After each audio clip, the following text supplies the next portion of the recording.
Dobrý deň a vítajte na webe androidportal.sk. Ja sa volám Lukáš Zachar a toto je Týždeň v Androide.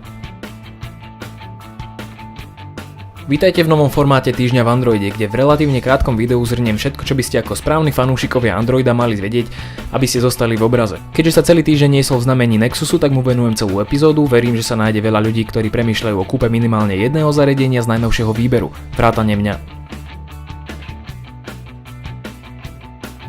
Pondelok bol zvláštnym dňom. Nielenže v Amerike stále zúril hurikán Sandy, no zúril aj celý Android svet, keďže Google zrušil ich Nexus udalosť, pri ktorej mal predstaviť ich nové očakávané zariadenia, menovite Nexus 4, vylepšenú verziu Nexus 7 a 10,1 palcový tablet Nexus 10. To sa však zmenilo, keď v podvečerných hodinách Google aj napriek nepriaznivej situácii s počasím predstavil všetky tri zariadenia pomocou redaktorov z amerického webu The Verge. Takže čo sme sa teda dozvedeli? Začnem od začiatku, teda z Nexus 4. Ide o novú generáciu Nexus smartfónu, ktorý nahradí Galaxy Nexus. Jeho špecifikácie sú zaujímavejšie, než si možno myslíte. Má totižto nový čip od Qualcommu, presnejšie to je Snapdragon S4 Pro s taktom 1,5 GHz, 4,7 palcový VXGA HD IPS Plus display s rozlíšením 1280x768 pixelov a novou technológiou Zero Gap. Aby ste nemali problém so žiadnou aplikáciou, dostupné vám budú 2 GB RAM a na výber budete mať z 8 GB a 16 GB verzie. Tú 8 GB verziu si však nekupujte. Naozaj nie. Nexus 4 má oveľa viac funkcií a zaujímavých čísel, ak sa chcete dozvedieť všetky, zamierte na náš web.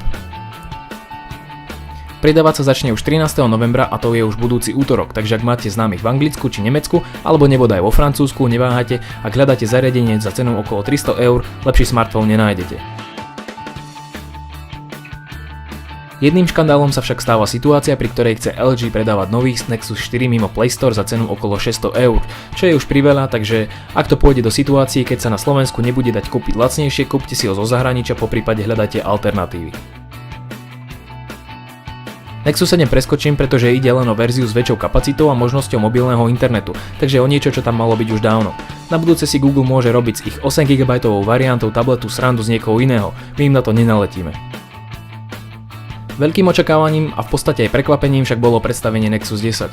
Prvý plnohodnotne veľký tablet od Google, ktorý sa hrá na priamého konkurenta k iPadu od Apple. Ide o najtenší tablet s najvyšším rozlíšením displeja, aký sa bude dať kúpiť. Ide o rozlíšenie, ktoré je väčšie než to, ktoré má iPad, presnejšie to je 2560x1600 pixelov, čo mu dáva PPI, teda hodnotu pixelov na palec 298,9.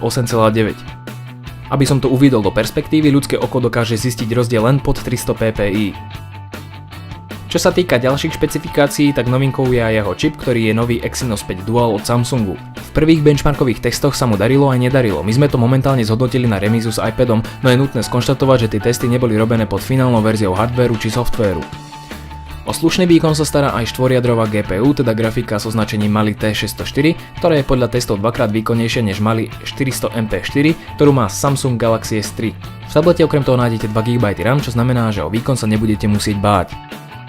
Cenu Google stanovil na 319 libier za 16 GB verziu, čo v prepočte vychádza na 399 €, čo je približne o 100 € lacnejšie než najlacnejší iPad. Či sa pre nový tablet od Google rozhodnete, už bude na vás. Zaznelo veľa kritiky ohľadom jeho dizajnu, no je to ako všetko iné, čo sa týka krásy a štýlu subjektívne, takže veľmi by som to nerozoberal. Mne osobne sa tablet páči, komu sa nepáči, na výber má iné 10-palcové tablety. Nemôžem sa nevyjadriť k vašim reakciám k videu Apple vs Google. Som veľmi rád, že sa páčilo väčšine z vás a hejterom taktiež ďakujem, toľko negativity na moju osobu som pokope ešte nevidel. Teším sa na pokračovanie. Vyhnem sa aj novinkách o ostatných zariadeniach. Je toho naozaj veľa, ak by som mal spomenúť všetky, tak by to vyzeralo asi nejak tak, ako keď 13-ročné dievča zavolá do Rádia Express a chce pozdraviť všetky svoje najlepšie kamošky na celom svete. Verím, že rekapitulácia pomôže všetkým ľuďom, ktorí sa budú rozhodovať, či nové Nexusy kúpia alebo nie. Viac Týždňa v Androide už budúci týždeň v pondelok. Moje meno je Lukáš Zachar a toto video sme publikovali na webe androidportal.sk.